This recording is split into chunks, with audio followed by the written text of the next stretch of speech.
ওর ফ্যামিলির কারণে আমি নিজের গহনা বিক্রি করে দিছি, দেবরের বিক্রি করে দিছি, বিদেশ পাঠাইছি, সবকিছু করছি। তারপরে বলে তুই কি এগুলো কিনাই না দিছিলি? আপনি এই পরকীয়াটা জর্জেট কেমন করবেন? আচ্ছা ভাই, একটা নারী কি চায় যে সে প্রেগনেন্ট হলে তার হাজবেন্ড তারে টেক কেয়ার করবে, আরো বেশি ভালোবাসবে, আরো ভালোবাসবে, বেশি। যে না আমার সন্তান আসতেছে। অবশ্যই। কিন্তু তার প্রথম সন্তানের বেলায় সে আমাকে ওই বাচ্চাটা ফালানোর জন্য ফোর্স করছে, এবং কি সে নিজে ওষুধ এনে আমাকে খাওয়াই দিছে মুখে। আমি হাতে পায়ে ধরছি যে না আমি বাচ্চাটা নিব। এই বাচ্চাটা হচ্ছে নষ্ট করার পরে ওই যে মন থেকে উঠা যায়, 3বার প্রেগনেন্ট হয়েছি, 3বারই বাচ্চা ফালাইতে চাইছো, তোমার কি আসলে বাবা হওয়ার ইচ্ছা নাই? ও কি আপনার চেয়ে ছোট ছিল বয়সে? হ্যাঁ। কত ছোট বছর ছিল। বয়সে ছিল? 10 বছর 11 বছরের গ্যাপ। মানে আপনার হচ্ছে এখন 31, ওর হচ্ছে 21।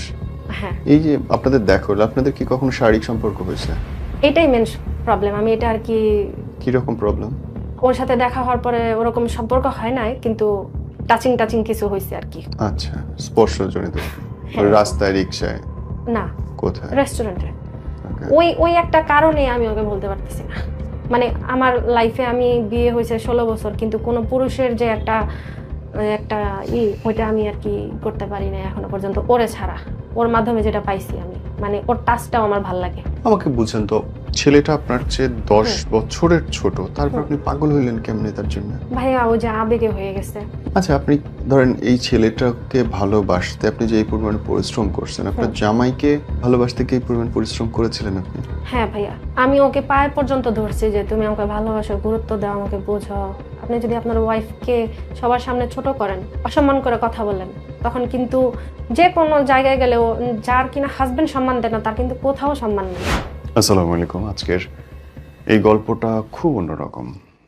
খুব অল্প বয়সে বিয়ে, স্বামীর প্রতি ভালোবাসা আসবে আসবে না, স্বামীর টেক কেয়ার, যখন কোনো কিছুতেই মিলছে না, ঠিক তখন নিজে একটু নিঃশ্বাস নেওয়ার জন্যে আরেকটা জায়গায় যাওয়া, এবং তারপরে দিন শেষে দেখা যায় যে সেখান থেকেই চরমভাবে প্রতারিত হওয়া। যারা মনে করেন যে হয়তো স্বামী, সন্তান, বউ এর বাইরে গিয়ে আপনি একটু সুখী হবেন কারোর সঙ্গে মিশে, শারীরিক মানসিকভাবে, তাহলে আপনার জন্য এই ভিডিওটা। আপনি যদি মনে করেন যে আপনার ওয়াইফ বা হাজব্যান্ড আপনাকে পরিপূর্ণ শান্তি দিতে পারছে না, আপনার অন্য কাউকে দরকার, তাহলে সত্যিকারে কি হয় এই ভিডিওটা দেখলে আপনি বুঝতে পারবেন। হ্যাঁ, শুরুতে বলি, আমাদের স্ক্রলে দেখানো নম্বরে আপনি চাইলে হোয়াটসঅ্যাপ করতে পারেন, ইমেল করতে পারেন আমাদের সাথে আসতে। ঈশিতা, তোমার বিয়ে হয়েছে আমাকে বললে 15 বছর বয়সে। ওই বিয়েটা কি লাভ ম্যারেজ ছিল না সেটেল ম্যারেজ? ওই বিয়েটা হচ্ছে ভাইয়া লাভ ম্যারেজ না। ও হচ্ছে আমাকে পছন্দ করতো, তারপর হচ্ছে আমার আম্মুকে হচ্ছে বলে যে আপনার মেয়েকে বিয়ে করব।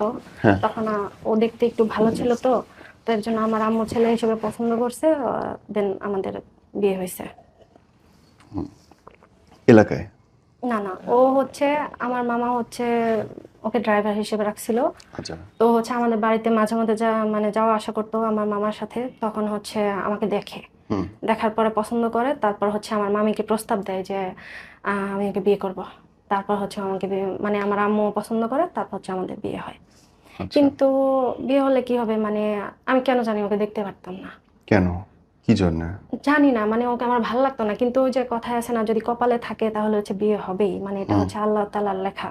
তো ওইভাবে বিয়েটা হয়ে গেছে, আচ্ছা। মানে কোনো কারণ ছিল না। বিয়ের পরেও কি এই ভালো না লাগাটা স্থায়ী ছিল? বিয়ের পরে ভাবছিলাম হয়তো ভালো লাগবে, কিন্তু ওর মানে যে ছেলেরা হচ্ছে সবসময় মা বোন ভক্ত থাকে, ওই ছেলেরা কখনো স্ত্রীদের ভালোবাসতে পারে না বা ভালো রাখতে পারে না। পয়েন্ট। ও হচ্ছে ওর মা বোন যা বলবে তাই। বউ কিছু না? না। এবং কি ভাই, আমার যখন বিয়ে হয়েছে, এটা একটু বলি আমি। আমাকে যখন ওর আম্মু আব্বু দেখতে আসে, ফ্যামিলি ভাবে তো, মানে হয়েছিল বিয়েটা, তো ওর আম্মু হচ্ছে দেখতে আসে প্রথমবার। দেখতে এসে আমাকে মোটামুটি পছন্দ করে, কিন্তু ওদের কথা ছিল যে আমাদের ছেলেকে যদি এখানে বিয়ে করে, যেহেতু ও ছিল আমার মামার ড্রাইভার আর আমরা ছিলাম মালিক, মানে আমার মামা ছিল মালিক, তো ওরা ভাবতো যে মানে ওদের কাছে অনেক টাকা। কিন্তু এর একটা পেছনের কাহিনী হচ্ছে, আমার যখন 3 বছর বয়স, তখন হচ্ছে আমার আব্বুর সাথে আমার আম্মুর ডিভোর্স হয়। আমার আব্বু পরকীয়াতে জড়ায় হচ্ছে আমার আম্মুকে ডিভোর্স দেয়। ওইখান থেকে আমাদের জীবনের যুদ্ধ শুরু, সংগ্রাম শুরু। তো ওই হিসেবে যার বাবা নাই তার তো কিছুই নাই।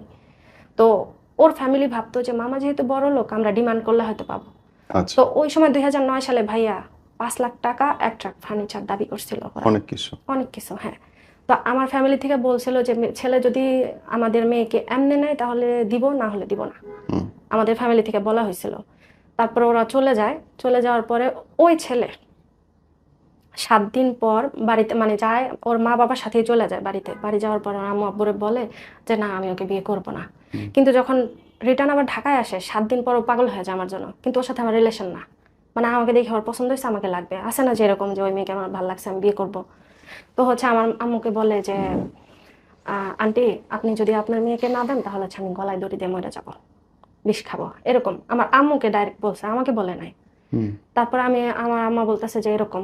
পরে আমি বললাম যে তুমি কেন, তখন আমি ওকে আপনি করে বলতাম যে আপনি কেন এরকম করতেছেন, আপনি আমার থেকে সুন্দর মেয়ে পাবেন, আরো ভালো মেয়ে পাবেন, আমার বাবা নাই, আমি তো এত ডিমান্ড পূরণ করতে পারবো না। তারপরে হচ্ছে ও আমাকে বলে যে দেখো আমি তো সুন্দর মেয়ে পাবো কিন্তু তোমাকে তো পাবো না। তখন আমি চিন্তা করলাম যে না, একটা মানুষ যদি আমার জন্য এত পাগল থাকে, আচ্ছা দেখি বিয়ে করি। তারপর ও হচ্ছে আমার সাথে কথা বলা শেষ। তারপরের দিন ও তখন কথা বলা শেষ রাতের 10টা বাজে। ভাইয়া গ্রামে কিন্তু রাতের 8টা বাজে অনেক রাত, অনেক রাত, রাইট। সেখানে হচ্ছে রাতের 10টা আনুমানিক 10:30 আমি ঘুমাইতেছিলাম। তখন ও হচ্ছে কল দিছে আমাকে, কল দিয়ে বলতেছে কি করো। পরে আমি বললাম যে আমি ঘুমাইতেছি। বলে যে তুমি ঘুমাও, আমার ঘুম নাই। পরে আমি বললাম কেন, আমি তো তোমাকে বিয়ে করতে আসতেছি। যেহেতু আমার ফ্যামিলির প্রস্তাব দিছে ওই হিসেবে আমি কথা বলতাম ওর সাথে, ওইটা কিন্তু প্রেম ছিল না ভাইয়া, বিয়ে কিন্তু ঠিকঠাক। এখন বলতেছে যে আমি তোমাকে বিয়ে করতে আসতেছি। তখন আমি বললাম কেমনে কি এত রাতে। ভাইয়া ঢাকার থেকে কিন্তু মানিকগঞ্জে আসতে সময় কম লাগলেও কিন্তু 1-1.5 ঘন্টা তো লাগে। হ্যাঁ লাগে। তো তারপরে হচ্ছে ওই দিন প্রচুর জ্যাম ছিল, জ্যাম থাকার কারণে রাতের 1টা বাজে 12টা বাজে আনুমানিক আমাদের বাড়িতে আসে। আসার পর আমার ফ্যামিলি সবাই বলে যে দেখো যেখানে তোমার বাবা মা দেখে গেছে, পছন্দ করে না, এত টাকা দাবি করছে। তো ওইখানে আবার আমার শ্বশুর বলছিল যেদিন আমাকে দেখতে আসে যে ছেলে যদি এখানে বিয়ে করে আমাদের অমতে তাহলে মনে করবো ছেলে মারা গেছে, আর এরকম ছেলে আমি চাই না। এই দাবিগুলা পূরণ করা না করে যদি আমাদের ছেলে বিয়ে করে তাহলে হচ্ছে আমরা ছেলে মানি না। ওই যে ভাইয়া যে একটা ডিমান্ড ছিল, বুঝতে পারছি। এই ডিমান্ডের কারণে 16 বছর আমি এটা ইয়ে দিছি।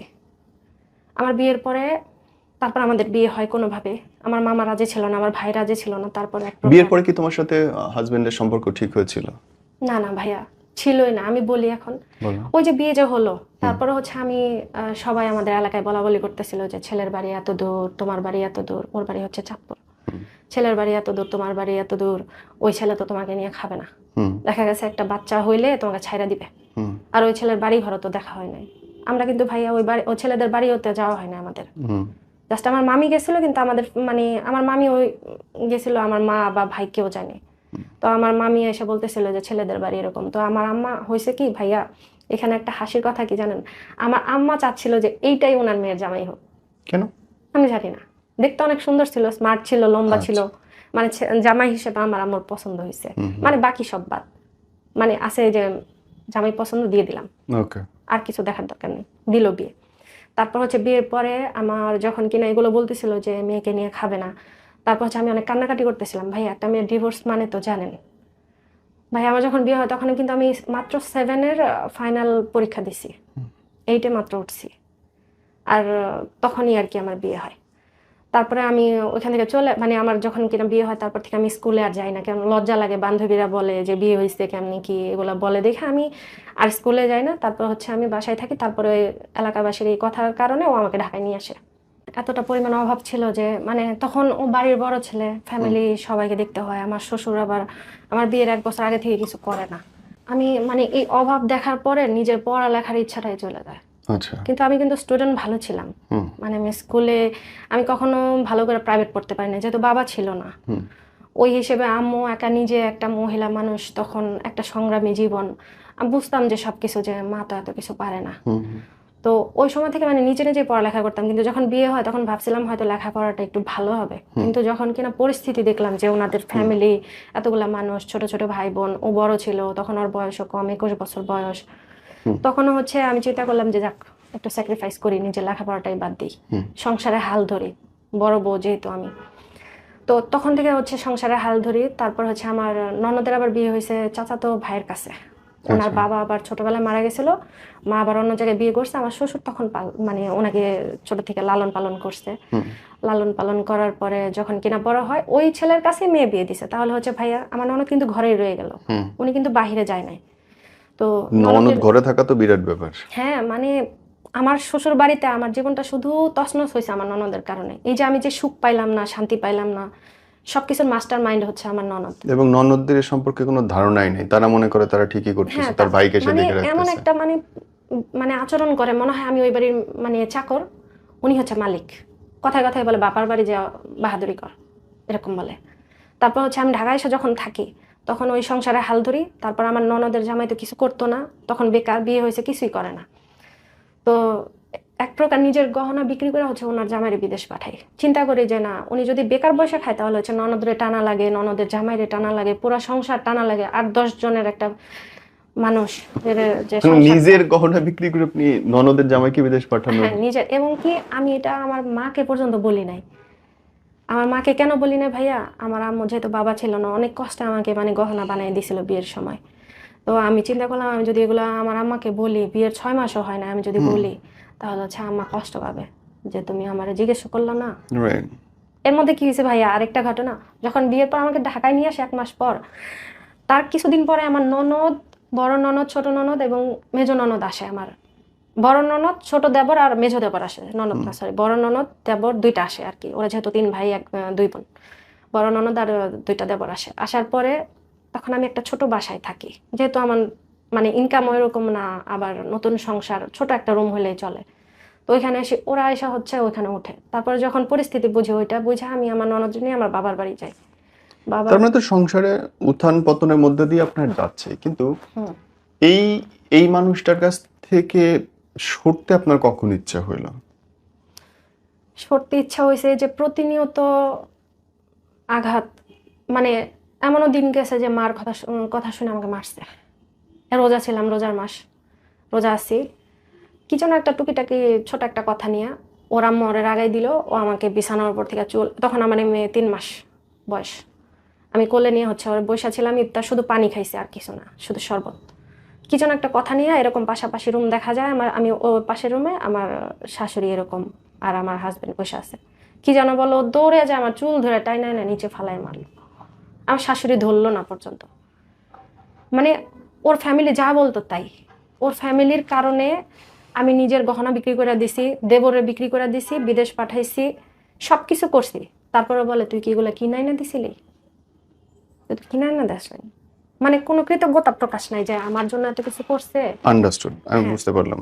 কিন্তু আপনি এই পরকীয়াটা জড়লেন কেমন করে? পরক্রিয়া জড়াইছি ভাইয়া যখন কিনা আমি আম, এর মধ্যে হচ্ছে আমি বাচ্চার মা কিন্তু 5টা, আমি 5টা সন্তানের মা হয়েছি। প্রথম বিয়ের পরে আমি জানতাম না যে আসলে মানুষের এরকম, আসলে ভাইয়া জানি না, এতটা বোকা ছিলাম যে এরকম করলে যে প্রেগনেন্ট হয়, মানে ফিজিক্যালি হইলে যে প্রেগনেন্ট হয় এটা আমি জানতাম না। তো বিয়ের পরই আমি প্রেগনেন্ট হয়ে যাই। প্রেগনেন্ট হওয়ার পর আমার বিয়ের এখন 16 বছর, আমার মেয়ের হচ্ছে 15 বছর। তো এ হচ্ছে কাহিনী। তারপরে হচ্ছে যখন আমার আবার বিয়ের 4 বছর পর আমার এই মেয়েটা হয়, আমার ছোট মেয়ে। তারপর আমি এই মেয়ের যখন 4 বছর তখন আবার আমি প্রেগনেন্ট হই। এই প্রেগনেন্ট হওয়ার পরে উনি ওনার কেন আমার মনে উঠছে ভাই, আমি তাহলে এখন বলি। যখন কিনা আমি প্রথম বাচ্চার মা হই, একটা আচ্ছা ভাই, একটা নারী কি চায় যে সে প্রেগনেন্ট হলে তার হাজবেন্ড তারে টেক কেয়ার করবে, আরো বেশি ভালোবাসবে, আরো ভালোবাসবে, বেশি। যে না আমার সন্তান আসতেছে। অবশ্যই। কিন্তু তার প্রথম সন্তানের বেলায় সে আমাকে ওই বাচ্চাটা ফালানোর জন্য ফোর্স করছে, এবং কি সে নিজে ওষুধ এনে আমাকে খাওয়াই দিছে মুখে। আমি হাতে পায়ে ধরছি যে না আমি বাচ্চাটা নিব। আমার মা বলছে যে নে, আমার শাশুড়িও বলছে, মিথ্যা বলবো না, আমার শাশুড়ি বলছে যে নাও। আমার ননদ বলছিল যে বাচ্চা আসলে ফালানো ঠিক না।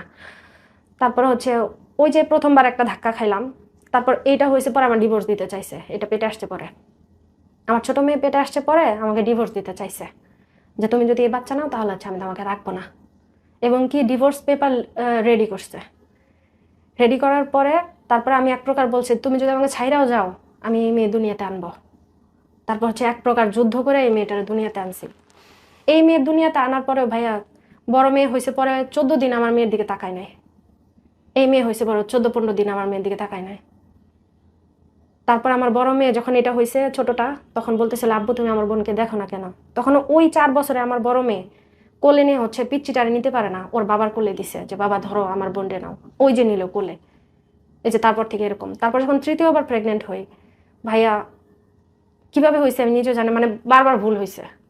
তারপর হচ্ছে তৃতীয় নাম্বারটা হচ্ছে আমাকে বলে যে দেখো আমার ফ্যামিলির আমার চালাইতে হয়, আমার সংসার চালাইতে হয়, আমি ভাই বোন দেখতে পারি না, টাকা পয়সার সংকট, তুমি যদি আবার প্রেগনেন্ট হও তাহলে হচ্ছে এই বাচ্চা আমি কেমনে কি করব, তুমি এই বাচ্চা ফালাই দাও। তারপর হচ্ছে এই ভাইয়া আমার এই বাচ্চাটা ও নষ্ট করে। ওকে। এই বাচ্চাটা হচ্ছে নষ্ট করার পরে ওই যে মন থেকে উঠা যায় যে 3বার প্রেগনেন্ট হয়েছি, 3বারই বাচ্চা ফালাইতে চাইছো, তোমার কি আসলে বাবা হওয়ার ইচ্ছা নাই, বা তোমার কি নিজের ইচ্ছা হয় না যে ভাই বোন, আচ্ছা ভাই ভাই বোন তো আর সারা জীবন পাশে থাকে না, সন্তান আর ওয়াইফ যেরকম থাকে বাবা মাও কিন্তু একটা সময় থাকে না, তারা কিন্তু একটা সময় ওই যে ছেলের বেশি ইনকাম ওই দিকেই কিন্তু ই করে, আর আমার শ্বশুর শাশুড়ি একটু যে ছেলের একটু ইনকাম বেশি তার দিকে একটু ঝোঁকে বেশি। সবাই এটা হ্যাঁ বড় কিছু না। হ্যাঁ। তো আমি ওকে বললাম যে দেখো তোমার নিজের, আমি তো নিয়ে আসি না এগুলা, তোমার তো নিজের সন্তান। ওই যে তৃতীয় বাচ্চাটা ফালাইলো তখন থেকে হচ্ছে আস্তে আস্তে আমার মন উঠে গেল এবং আপনি তখন চিন্তা করলেন যে এই লোকটার সঙ্গে কিভাবে থাকি। কিভাবে মুক্তি পাওয়া যায়। হ্যাঁ তারপরে এই যার সাথে আপনার এখন পরকীয় সম্পর্ক, হ্যাঁ তার সঙ্গে জড়লেন কেমন করে? তারপরে হচ্ছে ভাইয়া ওটা ফালাই দিছে, পরে ভুলবশত তৃতীয়বার তো গেল, চতুর্থবার আবার প্রেগনেন্ট হয়ে গেছি। কন্ট্রোল কার নাই আসলে। হ্যাঁ চতুর্থবার যখন প্রেগনেন্ট হয়েছি ভাইয়া তখন কি হয়েছে জানেন, চতুর্থবার প্রেগনেন্ট হওয়ার পরে বাচ্চা টুইন পেটে ছিল। হ্যাঁ টুইন বাচ্চা যখন পেটে ছিল তখন হচ্ছে ও মানে ও একটু রাজি ছিল, মোটামুটি রাজি ছিল। রাজি থাকার পর হঠাৎ করে আমি অনেক প্রচুর অসুস্থতা বোধ করি। মোটামুটি এই ছোট মেয়ে হওয়ার পর থেকে মানে আমার এত একটা অবস্থা ছিল, খারাপ অবস্থা। এই মেয়ে যখন নর্মাল ডেলিভারি হয় তখন আমার অবস্থা খুবই খারাপ ছিল। ওই সময় বাসায় ডেলিভারি তো মানে হসপিটালে যাই নাই, যে হাজবেন্ডের ইনকাম কম ছিল, এমনও দিন গেছে ভাইয়া এই মেয়ে পেটে থাকার পরে আমি এমনও দিন গেছে যে সারাদিন না খাওয়া ছিলাম, এতটাই অভাব ছিল। অভাবে থাকার কারণে, না খাওয়ার কারণে বাচ্চাটা এত বড় হয়ে গেছে। যখন ডেলিভারি হয়েছে তখন আমি মানে প্রচুর অসুস্থ ছিলাম।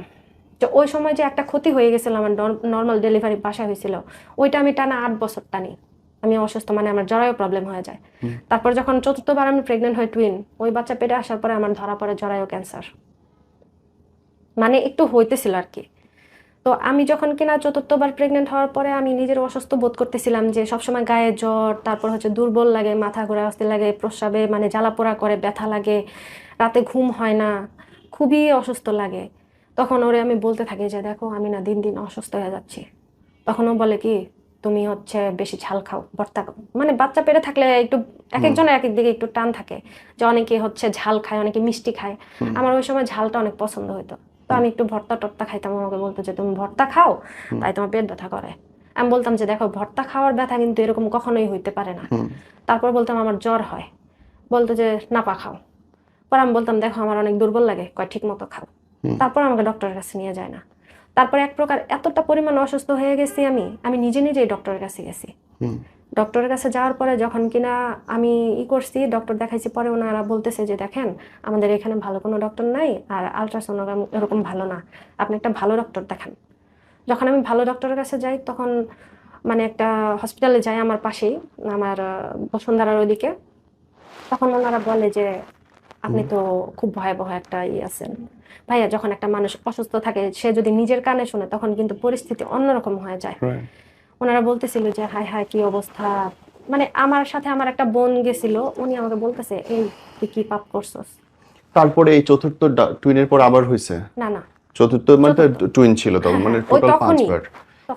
এই তারপর ওনার সাথে পরিচয় আপনার হলো কেমন করে, এই নতুন মানুষটার সাথে? হ্যাঁ ওই যে তারপরে আমি অসুস্থ ছিলাম, অসুস্থ থাকার পরে হচ্ছে আমার অপারেশন হয়। অপারেশন হওয়ার পরে আমি আপনাকে ইউটেরাস ফেলে দিতে হয়েছে পরে? হ্যাঁ হ্যাঁ আচ্ছা ফেলে দিছি। তারপর যখন আমি 3 মাস ঘরে বন্দি হয়ে যাই, জি, ওই সময় আমার কেমোথেরাপি চলে, যেহেতু ক্যান্সারের লক্ষণ দিছিল। তো এর জন্য আমার ওই সময় ভাইয়া 2019-20 পুরা শাটডাউন চলতেছিল যখন আমি অপারেশন হই। তো সবাই তো ঘরে ঘরে বন্দি।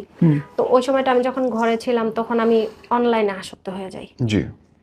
ওই সময় একটা মানে মেসেঞ্জারে একটা যে আড্ডা গ্রুপ থাকে, ওইখানে হচ্ছে ফ্রেন্ড সার্কেল সবাই আড্ডা দেয়, এরকম একটা গ্রুপে আমাকে কোনো না কোনো ভাবে একটা ভাই আমাকে অ্যাড করে।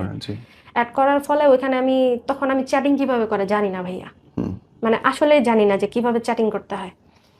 তারপরে হচ্ছে আমি ওই 2-1 দিন দেখার পরে যখন কিনা আমার নাম ধরে মেনশন দিয়ে ডাক দিয়েছে ঈশিতা আপু কি করো, তখন আমি ভাবলাম যে একটা রিপ্লাই দিই। তখন আমি অনেক কষ্টে টাইপিং করি, হয়তো বললে কেউ বিশ্বাস করবে না যে এই জামানায় কি এরকম আসলে আদৌ তো আছে।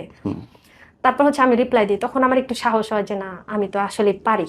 তখন হচ্ছে আমি ওই গ্রুপটাতে মানে একটু নিজের আর কি ভালো ফিল করতে থাকি যে না আসলে সারাদিন হাজবেন্ডের সাথে ঝগড়া। আর ভাইয়া আমার সংসারে বিয়ে হয়েছে পরে কোনোদিন ঝগড়া ছাড়া আমরা থাকি নাই, এবং কি এখনো যে যে আসলাম ঝগড়া করেই আসতে হয়। মানে সব সময় ঝগড়া লাগিয়েই থাকে, মানে এটা হইলো কেন ওটা হইলো কেন এরকম টুকিটাকি সব জিনিস না ঝগড়া। একটা সংসারে সারাদিন ঝগড়া হইলে কিন্তু মন মন এমনিতেই টেকার ভালো কথা থাকে না। না। হ্যাঁ, তারপর হচ্ছে ওইখানে যখন আড্ডা দিই আমার খুব ভালো লাগে। ওইখান থেকে হচ্ছে তারপরে একটা ওই ছেলের সাথে যার সাথে আমার রিলেশন, ওইখান থেকে হচ্ছে একটা গ্রুপে ওর সাথে আমার পরিচয় হয়।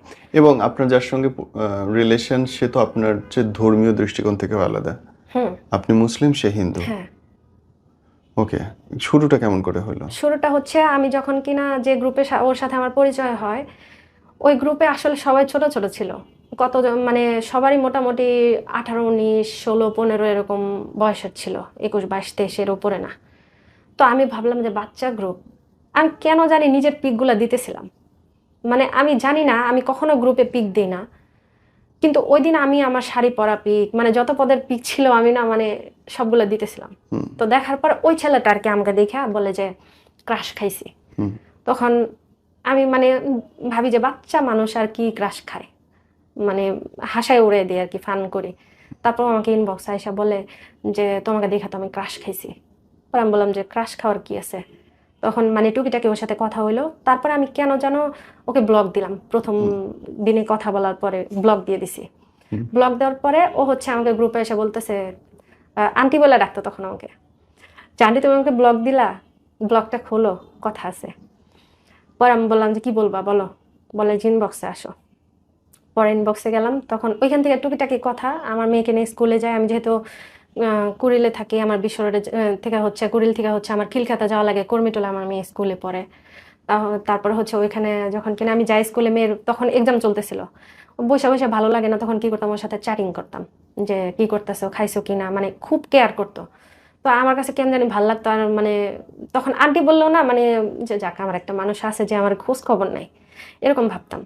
তারপর ওইখান থেকে কথা বলতে বলতে জুনের 3 তারিখে, আমার মেয়ের যেহেতু বার্থডে 6 তারিখে জুনের, তো আমি করছি 3 তারিখে আমার ননদের জামাই আসলো বিদেশ থেকে, হচ্ছে ওনাকে নিয়ে আমি চাঁদপুর যাই। যাওয়ার পরে ওইখানে হচ্ছে প্রথম 3 তারিখ থেকে ওর সাথে আমার কথা স্টার্ট হয় ভালো করে। ওই দিন ও সারাদিন আমার মানে খোঁজ খবর নেয়, সারাদিন ওর সাথে রাতের 3টা পর্যন্ত কথা হয়। কিন্তু এর মধ্যে একটা মজার বিষয় হচ্ছে কি ভাইয়া, আমি যে মেসেঞ্জার গ্রুপ চালাই এটা হচ্ছে আমার হাজবেন্ড জানে না। আচ্ছা। এগুলো হচ্ছে জানেন, জানলে কখনো করতে দেবে না, আড্ডা দিতে দেবে না। একদিন দেখছিল, ওর পর থেকে আর কি সব ওর সামনে ডিলিট করাইছে, কিন্তু ও জানে না, কিন্তু আমি লুকাই লুকাই করি। এবং কি এখনো সে জানে না আমি এখানে আসছি।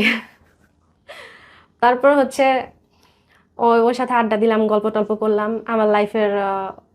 তাও ভাই এখানে আরেকটা কিছু মিস করে গেছি, সেটা হচ্ছে আমি গ্রুপে আমার লাইফ স্টোরি কিছুটা শেয়ার করতেছিলাম যে আমার লাইফটা এরকম এরকম, সবাই আছে না জিজ্ঞেস করে তোমাদের লাইফটা কেমন, কি করতেছো, তখন আমি বললাম যে এরকম এরকম। তখন থেকে ওর সাথে আমার 3 তারিখ থেকে কথা স্টার্ট।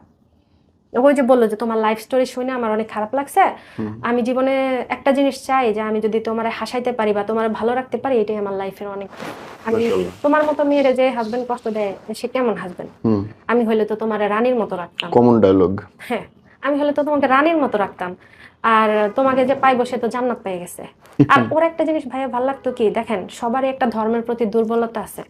ও হিন্দু হলে কি হইব, কথায় কথায় মানে সালাম দিত, আলহামদুলিল্লাহ বলতো, ইনশাল্লাহ বলতো। ওর কথার ভিতরে কোনো হিন্দুর কোনো ছোঁয়া ছিল না, মানে ও সবকিছুতেই মুসলিমদের মতো চলাফেরা। তখন আমি ওকে একদিন জিজ্ঞেস করি, আচ্ছা একটা কথা প্রশ্ন করি, তুমি কি হিন্দু না মুসলিম?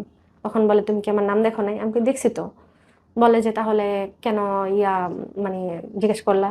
পরে আমি বললাম আমি তোমাকে তো দেখে তো বোঝা যায় না তুমি যে হিন্দু, তুমি তো পুরো একদম মুসলিমদের মতো চলাফেরা। আপনাদের এই প্রেমটা কি সামনাসামনি দেখে হয় নাকি অনলাইনেই হয়? অনলাইনে। ও হচ্ছে আমার জন্য পাগল। আমি ওই যে ব্লগ যে দিলাম কথা বলার পর, তারপর হচ্ছে 3 তারিখ থেকে স্টার্ট কথা শুরু জুনের, তারপর থেকে মানে প্রতিনিয়ত ও বলতেছে যে প্রপোজ করে নাই, কিন্তু মানে ইঙ্গিতে ইশারায় বুঝাইতো তোমার ছাড়া আমি থাকতে পারবো না। তখন ওর লাইফ স্টোরি যখন আমি জিজ্ঞেস করলাম, তখন ও বললো যে আমার একটা মেয়ের সাথে রিলেশন ছিল, ওই মেয়েটা আমাকে ধোকা দিছে, ওই মেয়েটা আমাকে ছাইড়ে গেছে। তখন আমি বললাম যে তুমি ওই মেয়েটার আইডি লিঙ্ক দাও, ফেসবুক আইডি লিঙ্ক, আমি ওর সাথে কথা বলে। ভাই আমার একটা গুণ আছে কিন্তু, মানে যদি কারোর সাথে কারো ভেজাল হয় বা ব্রেকআপ হয়, আমি এটা ভালো সলভ করে দিতে পারি, এই গুণটা আমার আছে। ঘটক ইশাক ভাই। কিন্তু নিজেটাই ঠিক করতে পারি না। তো ওই হিসেবে আমি ওকে বলে যে না, তুমি আমার লাইফে আসছো, আমি আর কাউরে চাই না, তুমি আমার লাইফে যতদিন আসো আমি এইভাবে থাকবো। কিন্তু তখনও কিন্তু গার্লফ্রেন্ডের সাথে টুকিটাকি কথা হয়, কিন্তু ওর গার্লফ্রেন্ড পাত্তা দেয় না। দেখা গেছে ও এখন একটা মেসেজ দিলেও 2 ঘন্টা পর রিপ্লাই দেয় Okay. বা পরের দিন রিপ্লাই দেয় এরকম। তো আমি বললাম যে দাও ঠিক করে দিই, বলে না তুমি আসো, আমার আর কিছু লাগবো না, আমি তোমার পাইলেই হ্যাপি। তখন আমি বললাম দেখো, লাইফে 2টা মানুষ রাখা যায় না, 2টা নারী রাখা যায় না। দেখা গেছে আমার জন্য ওর প্রবলেম হতে পারে বা তোমার জন্য আমার প্রবলেম হতে পারে। তখন ও বললো যে শোনো, দুনিয়া একদিকে, তুমি একদিকে, তোমার ছাড়া আমি কিছুই বুঝি না, তুমি থাকলেই হবে, কে থাকলো না থাকলো দেখার বিষয় না। পর আমি বললাম যে আচ্ছা আমি একটা প্রশ্ন করি, তুমি কি আমাকে ভালোবাসো? তুমি তো সব জানো। পর আমি বলছি দেখো, কখনো কারো মনের খবর কিন্তু জানা যায় না, তুমি যদি নিজে থেকে না বলো আমি কিন্তু কখনোই জানবো না। তখন ও বললো যে হুম। তখন বলে যে আচ্ছা আমরা বিয়ে করি। পর আমি বললাম যে কিভাবে? কবুল বলো। হাসবো না কান্না করবো বুঝতেছি না। বলে কবুল বলো। পর আমি বললাম কেন? আমি মানে একটু বিরক্ত বোধ করতেছিলাম যে অনলাইনে বিয়ে, মজা করো তুমি আমার সাথে, মানে মনে মনে ভাবতেছি মজা করো আমার সাথে। বলে সত্যি বিশ্বাস করো আমি তোমাকে বিয়ে করব। পরে আমাকে বলে যে বলো কবুল বলো। তখন আমি রাগে যে বলছি তুই বল। তখন ও বলতেছে কবুল কবুল কবুল। পরে আমি বলছি সাক্ষী কে? কয় আল্লাহ। তখন আমি বলছি আল্লাহ সাক্ষী, যখন ডিভোর্স দিবি তখন কে সাক্ষী থাকবে, মানে এরকম করে বলতেছে। তখন বলে যে না, ডিভোর্স দেওয়ার কোনো প্রশ্নই ওঠে না, তোরে আমি বিয়ে করবো, এরকম করে বলতেছে। তখন আমি বললাম যে শোনো, তুমি প্রতিষ্ঠিত হও, নিজের কিছু করো, তারপর আমরা বিয়ে করি। গেল জানুয়ারিতে আমাদের বিয়ে করার কথা ছিল। তখন ও আমাকে বলল যে হ্যাঁ কিছু করব, কিন্তু কথা হচ্ছে ওরকম তো কোনো অপশন নাই। তখন হচ্ছে এমন দিন গেছে ভাইয়া যে ওর হাত খরচ আমি চালাইছি, ওরে ওরে ফোনে টাকা দিছি, তারপর ওর হচ্ছে কি লাগবে দেখা গেছে মাঝে মধ্যে একটা ঘড়ি কিনে দিছি, মাঝে মধ্যে একটা যে প্রথম দেখাতে ওর একটা ঘড়ি গিফট করি আমি। প্রথমবার যখন ওর সাথে আমার দেখা হয়, ও আমাকে দেখে বলে যে আমি ভাবছিলাম হয়তো তোমার যে বয়স, হয়তো দেখে ভাবছিলাম যে হয়তো তুমি মানে একটু বয়স্ক বয়স্ক দেখা যাবে। কিন্তু তখন ভাই আর একটু ছিলাম, তখন টেনশন ছিল না ওর সাথে একটু প্রেমে পড়লে তো মানুষ এমনি সুন্দর হয়ে যায়। ইহা সঠিক, প্রেমে বললে মানুষ হ্যাঁ, সুন্দর হয়। তখন ও আমাকে দেখে বলতেছে তোমার তো আমি দেখি ক্রাশ খাইছি, আসলেই বাস্তব ক্রাশ খাইছি। তোমাকে তো দেখে কোনো বোঝার উপায় নাই যে আসলে তোমার কোথায় দেখা বয়স হয় কত। প্রথম? প্রথম দেখা হয় আমাদের একটা মার্কেটে, আচ্ছা। সুবাস্তু মার্কেটে, শাহজাদপুরের ওদিকে। তখন ও আমাকে দেখে, ও রাস্তার ওপারে ছিল। আমি ওকে দেখে মানে যেহেতু ওর পিক দেখছি আমি চিনতে পারছি। ওই পার থেকে ওর হাতটা যখন ধরে আমি পার করে আনি, হাত ধরার পর ও মানে এমন নার্ভাস হয়ে গেছে, জীবনের ফার্স্ট, মানে ও গাড়ির নিচে পা দিতে গেছে, আমি ওর হাত দিয়ে টাই না মানে সরে আনছি। ও কি আপনার চেয়ে ছোট ছিল বয়সে? হ্যাঁ, বয়সে কত ছোট বছর ছিল। বয়সে ছোট? ভাইয়া এটা হচ্ছে অনেক গ্যাপ, 10 বছর 11 বছরের গ্যাপ। মানে আপনার হচ্ছে এখন 31, ওর হচ্ছে 21? হ্যাঁ, আচ্ছা, এরকম। ওকে। জি। তারপরে হচ্ছে এরকমই প্রেম চলতে থাকে, ভালোই দিনকাল চলে। তারপর হঠাৎ করে হচ্ছে যখন কিনা মানে আমি পুরোপুরি ওর আসক্ত হয়ে গেছি, তখন হঠাৎ করে ওর পরিবর্তন, মানে কেন যেন ব্যস্ততা দেখায়, আমি অসুস্থ হয়েছি, মানে আমার তখন জন্ডিস হয়েছিল, খুবই ব্যস্ততা দেখাইতেছে যে আমার কাজ আছে, আমার খেলা আছে, আমি খেলতে গেছিলাম, আমি এটা করছিলাম, আমি ওটা করছিলাম, মানে বাহানার তো কোনো শেষ না। যখন রিলেশনের শুরু তখন কিন্তু ভাইয়া মানে দুনিয়া উথাল পুথাল হয়ে গেল, কিন্তু ওই মানুষটার জন্যই সময় থাকে, খাওয়া নাওয়া সবকিছু বাদ, মানে এই মানুষটারই আমি চাই। কিন্তু যখন কিনা বুঝতে পারে যে এই মানুষটা আমার প্রতি আকৃষ্ট হয়ে গেছে, তখন কিন্তু আর সময় থাকে না। ওকে, এই ওর সাথে যখন প্রেম হচ্ছে, এই দেখা হয়েছে কয়বার টোটাল আপনাদের? টোটাল দেখা হয়েছে, প্রথম দেখা হয়েছিল 1 বছর 2 বছর আগে, তারপর হচ্ছে কিছু মাস পরে আবার আসছিল, এইভাবে ও মানে কই মোট থাকতো? 5-6 বার দেখা হয়েছে, মাস 3 আগেও দেখা হয়েছে। থাকতো কোথায়? ও হচ্ছে রংপুর থাকতো। রংপুর থেকে এসে দেখা করতো? হ্যাঁ, এমনও গেছে ভাইয়া যে ওর গাড়ি ভাড়া বা ওই যে ও পাঠাও করে আসছে ওর, এটাও আমি ভাড়া দিছি ওর। এই যে আপনাদের দেখা হলো, আপনাদের কি কখনো শারীরিক সম্পর্ক হয়েছে? এটা ভাইয়া এটাই মেন প্রবলেম, আমি এটা আর কি, কি রকম প্রবলেম? ওর সাথে দেখা হওয়ার পরে ওরকম সম্পর্ক হয় নাই, কিন্তু মানে আমাদের আর কি টাচিং টাচিং কিছু হয়েছে আর কি। আচ্ছা, স্পর্শজনিত। হ্যাঁ, রাস্তায়, রিক্সায়? না, কোথায়? রেস্টুরেন্টে। আচ্ছা, ওকে। রেস্টুরেন্টে প্রথমবার দেখা হয়েছে ওরকম হয় নাই, দ্বিতীয়বার যখন দেখা হয়েছে তখন আর কি হয়েছিল। এটা আমি আর কি জানাতে চাচ্ছি না বুঝতে পারছি। ওকে। ওই ওই একটা কারণে আমি ওকে বলতে পারতেছি না, মানে কেন? মানে আমার লাইফে আমি বিয়ে হয়েছে 16 বছর, কিন্তু কোনো পুরুষের যে একটা একটা ওইটা আমি আর কি করতে পারি না এখনো পর্যন্ত, ওরে ছাড়া। ওর মাধ্যমে যেটা পাইছি আমি, মানে ওর টাচটাও আমার ভাল লাগে, ওর কথা বলার ধরনও ভাল লাগে, ওর সবকিছুই ভাল লাগে।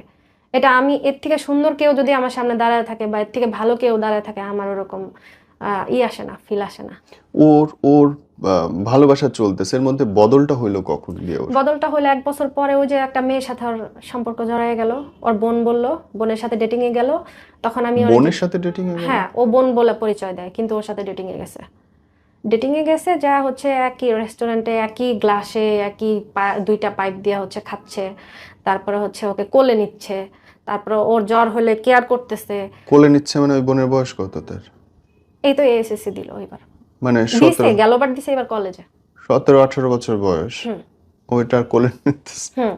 কি অদ্ভুত তখন ভাই আমি ওরে বলতে। জিজ্ঞেস করলাম, ভাইয়া এটাও আমি জানতে পারতাম না ও আমার কাছে হাইড করছে। যখন কিনা ঢাকায় আমার সাথে দেখা করতে আসলো ওই মেয়ের সাথে ডেটিং এ যাওয়ার পর, আমি বুঝি না ভাইয়া একটা মানুষের মনে দুইজন কেমনে থাকে। দেখেন ভাই, আমি এখন সবাই অনেকে বলতে পারে যে তুমি তো বিয়ে হয়ে আরেকজনের মনে গেছো, হ্যাঁ হইতে পারে, কিন্তু ওই জামাই যদি তো মনে নাই আপনার? আমার হাজবেন্ড তো আমার মনে নাই, বা আমার কোনো কিছুতে নাই। যে হাজবেন্ড আমার বারবার আমার বাচ্চাকে রাখতে চায় না, তারপর হচ্ছে আমার অসুস্থতায় আমার পাশে দাঁড়ায় না, ওই হাজবেন্ড তো আর আমার মনে জায়গা নিতে পারে না। হ্যাঁ আমি মানলাম আমাকে ট্রিটমেন্ট করাইছে, কিন্তু কথা হয়েছে কি ভাইয়া, টাকা পয়সা ধন সম্পদ কিন্তু জীবনের সব না। একটা নারীর ভালোবাসা, সম্মান, গুরুত্ব এটাই চায়। ও যখন আপনার এই পরকীয়াটা চলছে তখন কি আপনার হাজবেন্ডের সঙ্গে শারীরিক সম্পর্ক ঠিক আছে? প্রথম ছিল, ঠিক ছিল। যখন কিনা একদিন ও আমাকে জিজ্ঞেস করলো যে তুমি কি ওর সাথে এরকম শারীরিক সম্পর্কে আসো, তখন আমি বললাম হ্যাঁ আছি তো। তখন আমি জানি না যে মানে ও আমার, মানে আমি ভাবতাম যে ও আমাকে ধোকা দিব, মানে এরকম কিছু একটা ভাবতাম, মানে যখন আবেগে পড়ার আগে এরকম ভাবতাম। কিন্তু যখন একদিন ওর আবেগে পড়ার আগে যখন কিনা একবার সম্পর্কে ছিলাম, তখন ও একদিন আমাকে বললো যে তুমি কি এগুলা করো। পরে আমি বললাম যে হ্যাঁ, ও তো আমার হাজবেন্ড, ওর হক আছে, আর আমাকে তো ও এমনি রাখবে না, কোনো হাজবেন্ড এইভাবে রাখে না। তখন ও বললো যে একটা খারাপ ভাষায় গালি দিল ভাইয়া, যে তুই তো এরকম, মানে একটা গালি দিল, তুই রাস্তার কুত্তা, এরকম করে গালি দিল। তখন আমি বললাম যে কি হয়েছে, তুমি এরকম করে রাগো কেন? বলে যে কথা হবি না, তুই এগুলো করছিস কে, মানে এগুলা বইলা মানে খুবই মানে করতেছে। তারপরে কি হয়েছে ভাইয়া, আমি কিন্তু ওকে ছাইরা যেতে চাইছিলাম অনেকবার। আমি ওর এরকম মানে প্রথম প্রথম যখন কিনা ও আমার সাথে এরকম পাগলামি টাগলামি করতো, ছাইরা যেতে চাইছে, এবং কি প্রুফ আছে আমার কাছে। ও হাত কাটছে, ও গলায় দড়ি দিতে গেছে, ও বিষ খাইতে গেছে, ও মেডিসিন খায়, মানে ট্যাবলেট খায় খায় পইরা থাকছে, 10টা 15টা করে 20টা করে ট্যাবলেট খাইছে, এরকম গেছে। যে ট্যাবলেট খায় খায় ও অজ্ঞান হয়ে পড়ে আসছিল, মানে বেহুশ, অজ্ঞান বলতে বেহুশ হয়ে পড়ে থাকতো। আমাকে বুঝেন তো, ছেলেটা আপনার চেয়ে 10 বছরের ছোট, তারপর আপনি পাগল হইলেন কেমনে তার জন্য? ভাইয়া ও যে আবেগে হয়ে গেছে, মানে দেখেন এখানে যদি প্রশ্ন করেন তাহলে হচ্ছে এরকম অনেক অনেক মানুষ আছে যারা বয়সে অনেক ছোটদের বিয়ে করে। ওদের মধ্যে ভালোবাসাটাই বড় কথা, বয়স কিন্তু বড় কথা না। আমি বয়স দেখে বিয়ে মানে পছন্দ করি নাই, বা ওর ধর্ম দেখেও করি নাই। আমি ওর ধর্মের সম্মান দিই, ও হিন্দু হোক, মুসলিম হোক, বৌদ্ধ হোক, খ্রিস্টান হোক, ও মানুষ, এটা আমার কাছে বড় কথা। প্রথমত সে আর হিন্দু, আপনি বয়সের মুসলিম, আপনি 31, ওর বয়স 21, আপনি বাচ্চার মা, 2টা 5বার প্রেগন্যান্ট হয়েছেন, সে এখনো ভার্জিন ছেলে। আপনার মনে হলো না যে এগুলো সবগুলো একটা বড় বড় অবস্ট্রাকল, বাধা? ভাইয়া তখন আমার, এবং কি দেখেন আমার মেয়েরা কিন্তু এগুলো জানে, আমি কিন্তু এটা হাইড করি নাই। কারণ দেখা গেছে যদি আজকে আমি এটা হাইড করে যদি ওর সাথে পালাই যেতাম, আমার মেয়েরা হঠাৎ করে শুনলে কষ্ট পাইতো। এবং কি আমার বড় মেয়ে জানে আমি কিসের ভিতর দিয়ে যাচ্ছি। আপনার বড় মেয়ের বয়স কত? আমার বড় মেয়ের বয়স 15। আপনার বড় মেয়ের বয়স 15, ওর বয়স 21, মানে আপনার বড় মেয়ের চেয়ে ও 6 বছরের হ্যাঁ, বড়। আমার মেয়ে আমাকে অনেকবার বলছে যে দেখো আম্মু, দুনিয়াতে এত এত মেয়ে থাকতে তোমাকে ভালোবাসে, তুমি কি বোঝো না এটা ফেক। তখন ভাই আবেগে পড়লে কোনো কিছু আর, তখন অন্ধ থাকে মানুষ, ভালোবাসলে অন্ধ হয়ে যায়। রাইট। তখন আমি অন্ধ ছিলাম, আমার মেয়েরা বলতো যে আম্মু তুমি দেখো ও কিন্তু তোমাকে ভালোবাসবে না, ছাইরা দিবে, তো ও আলাদা না, ও সবার মতো। তখন আমি বলতাম আম্মু দেখো সবাই যদি এক হয় তাহলে দুনিয়া তো চলতো না। আর সত্যি কথা বলতে ও আমার সবটা যায়নি, কিন্তু আমার, এবং কি আমার মেয়ের সাথে কথা বলছে পর্যন্ত, সবটা যায়নি আমাকেই করছে, আমার সাথে মানে রিলেশনে আপনার আসছে। মেয়েটা সহ বিয়ে করতে চাইতো? হ্যাঁ, ও ও বলতো এটা আমার খাওয়াবে মেয়ে। কি? ও বলতো যে আমি কিছু একটা করব, আমি যেটাই করি আমি কিছু একটা করব। কি করবে? ও 21 তখন বছর আমি ওর বয়স। বলছিলাম যে দেখো আমার মেয়ে ছাড়া, আমি মেয়েকে ছাড়া আমি যাইতে পারবো না। তখন ও বলছিল যে তোমার মেয়ে আমার মেয়ে কি আলাদা, এবং এরকম করে এই বলতো। কথাগুলো শুনে আপনার বিশ্বাস হচ্ছে তখন? ভাইয়া অন্ধ হয়ে গেছিলাম। মানে এতটা পরিমাণে ও আমাকে ইমোশনাল ব্ল্যাকমেল করছে। আমি যদি আপনাকে দেখাই ও কি কি করছে, ফোনে আছে, যদি আমি মানে আপনাকে ও দেখাই। যা ইচ্ছা করুক, হ্যাঁ, কিন্তু এতটা। ও যত পাগলামি করুক, যত মিথ্যা কথা বলুক, যত নাটক করুক, আপনি দেখতেছেন আপনার মেয়ের বয়সে প্রায় একটা ছেলে, সে আপনার মেয়ের দায়িত্ব নেবে, দুইটা মেয়ের দায়িত্ব নেবে, আপনাকে দায়িত্ব নেবে, বিয়ে করবে, সংসার না, করবে, এগুলো দুইটা আপনি মেয়ে নিবে না। আমি বলছিলাম যে আমি একাই আসবো। পরে বলছিলাম যে তুমি এত নিতে পারবে না দায়িত্ব, আমি একাই আসবো। ও বলছিল না, ওকে নিয়ে আসো। ও নিজে বলছে যে এগুলো আম্মু। এগুলো আপনার তখন বিশ্বাসযোগ্য হ্যাঁ, লাগতেছে বিশ্বাস সব। হয়ে গেছে। মানে অন্ধ হয়ে গেছিলাম, বুঝতে পারি নাই যে আসলে যে ভালোবাসা অন্ধ, বয়স মানে না, ধর্ম মানে না, জাতি মানে না, কোনো কিছু মানে না। যখন কিনা একটা মানুষ ভুল পথে যায় ভাইয়া, তখন কিন্তু সঠিকটাও ভুল মনে হয়। এবং কি ওর জন্য আমি কি সহ্য করছি যদি আপনাকে বলি, তাহলে শুনেন। বলেন। আমি যখন কিনা ওর প্রতি এতটা আসক্ত হয়ে গেছি, আমি আমার মামি অসুস্থ ছিল, আমি ওনাদের বাসায় যাইতাম। তো ওইখানে দেখা গেছে অনেক মানুষ, একটা অসুস্থ বাসায় তো মোটামুটি অনেক মানুষ। ওইখানে যদি ওকে সময় দিতে না পারতাম, ও আমার সাথে রাগারাগি করতো, চিল্লাচিল্লি করতো। আবার ওর সাথে সময় দিতে গেলে আমার ফ্যামিলিরা বলতো যে তুই বিবাহিত, তোর হাতে সারাদিন কেন ফোন থাকে, হুম। চ্যাটিং করতে থাকিস সারাদিন। তারপর আমাদের বাড়িতে গেলে 24 ঘন্টা খাওয়া দাওয়া সব অফ, ওর সাথে থাকা লাগে। মাঝে মধ্যে ভিডিও কলে না আসলেও আমার সাথে রাগ করে, ভিডিও কলে আসো, এক নজর দেখবো, এরকম সেরকম। মানে সবসময় ফোর্স করতে থাকতো। হুম। তো একদিন আম্মা যায় না যায়, তারপর ও কি করছে, আমার আম্মার নাম্বার নিয়ে আমার আমাকে কল দিছিল একদিন যে আপনার মেয়েকে বিয়ে করবো। ওরা, আমার আম্মু বলে যে আমি নাতিন বিয়ে দিব, আমি কি এখন মেয়ে বিয়ে দিব, তুমি আমার মেয়েকে বিয়ে করবা? তখন আমি তো জানি না যে ও কল দিছে। পরে আম্মা বলতেছে যে তোরে কে যেন বিয়ে করতে চায়। পরে আমি বললাম কে, রং নাম্বার মনে হয়। পরে ও আমাকে বলতেছে, আমি কই কি কে যেন কল দিয়ে আমাকে বিয়ে করতে চায়, ওইটা আমি ছিলাম। হুম। পরে আমি বলি যে আমাকে কল দিছে ওটা। তারপরে এগুলা জানার পরে ভাইয়া এমনও গেছে, আমার আম্মা সব কিছু জানে গেছে। জানার পরে আমার আম্মা বলতেছিল তুই যদি ওই হিন্দু ছেলের সাথে সম্পর্কে থাকিস তাহলে হচ্ছে আমি মরে যাবো, আমি বিষ খাবো। আমার জীবনে আমার স্বামী ছিল না, আমি অল্প বয়সে ডিভোর্স হয়েছে। আমার আম্মুর অল্প বয়সে ডিভোর্স হয়েছে, মোটামুটি আমার আম্মুর যখন 20-21 বছর বয়স তখন ডিভোর্স হয়েছে। তো আম্মু বলছে যে যে তোর আব্বু ছিল না, আমি কষ্ট করে খাইছি, তোদের মানুষ করছি, কিন্তু কখনো আমি কোনো পুরুষের আমি কলঙ্ক গায়ে নিই। সেখানে তুই বিবাহিত হয়েছিস, হ্যাঁ তোর সংসার জীবনে সুখী নাই, আমরা জানি তুই সুখী নাই, তোর হাজবেন্ড কেমন, তোরা হাজবেন্ড তোরে মূল্য দেয় না, দাম দেয় না, কোনো কিছুতে করে না। জানি একটা মেয়ের হাজবেন্ড ভালো না থাকলে সে অন্যদিকে যাইতেই পারে, কিন্তু তুই এমন একজনের কাছে যাইতেছ যেটা আমার মান সম্মান সবকিছু শেষ করে, তুই যদি ওর সাথে যাস। মানে কান্না করে করে বলতেছিল। অ্যাজ ইট ইজ তো আপনার পরকীয়া বয়ফ্রেন্ডের মাও তো একই কথা বলছে যে যদি এই মেয়েরে বিয়ে করিস তাহলে হ্যাঁ, আমার ভাইয়া বলতেছিল তুই কি ওরে ভালোবাসিস। পরে আমি চুপ করেছিলাম, কারণ আমি তো ভালোবাসি। আম্মা বলতেছিল, ভাইয়া বলতেছিল, তখন আমি চুপ করেছিলাম। আম্মা বলছিল তুই যদি ওর সাথে করস তাহলে হচ্ছে আমি বিষ খাবো। কিন্তু ভাইয়া আমি তো মার কথা চিন্তা করি নাই। আমি তো চিন্তা করি নাই যে আমার মা বিষ খাবে বা কি। আমি চিন্তা করছি যে আমার মা আমার লাইফটা একবার নষ্ট করছে বিয়ে দিয়ে, অল্প বয়সে। যদি আমি তখন বিয়ে না হইতে হয়তো আরেকটু ম্যাচিউর হইতাম, হয়তো বুঝতাম এখন সবকিছুর আপনার বিয়ে সমস্যা। করার বয়স, যখন হ্যাঁ, আপনার বাচ্চাটা বড় হয়ে গেছে। হ্যাঁ।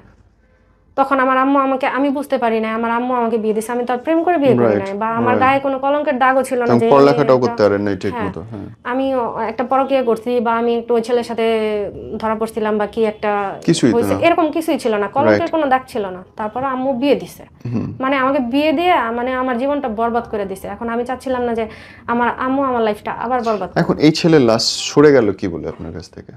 সরে গেছে কিছুদিন আগে, ওর 15 তারিখে, এই গেল 15 তারিখে ওর একটা ইন্টারভিউ ছিল RFL কোম্পানিতে, ওর একটা জবের।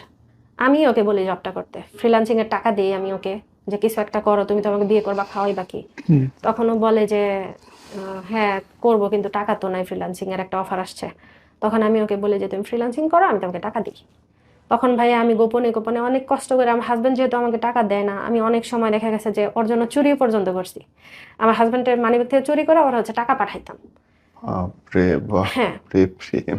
মানে আমি এত পরিমাণ চোর হয়ে গেছি ওর প্রেমে, মানে চোর বলতে, অন্ধ বলতে, দোষী বলতে, সব দিকে আমাকে দোষ দেওয়া যায়, যে আমি ওকে সুযোগ দিছি। এখন আমি যদি ওকে সুযোগ না দিতাম ও তো আসতে পারতো না। কিন্তু এইখানে কথা হচ্ছে ভাইয়া, ও যদি চায় তাহলে হচ্ছে আমরা এক হইতে পারি, কিন্তু ওই এখন চাচ্ছে না। যখন কিনা ওর ফ্রিল্যান্সিং এর টাকা দেই, তখন ফ্রিল্যান্সিং করা বাদ দিতে, মানে ও খেলে, ও হচ্ছে এই কাজ করে, সেই কাজ করে, ওই কাজ করে, ও ফ্রিল্যান্সিং করেই না, ক্লাস পর্যন্ত করে না। নোটিফিকেশন আসে যে ক্লাসের, যে এখন জয়েন হও, ও করে না। তখন আমি ওকে বলি তুমি কি ক্লাস করো না।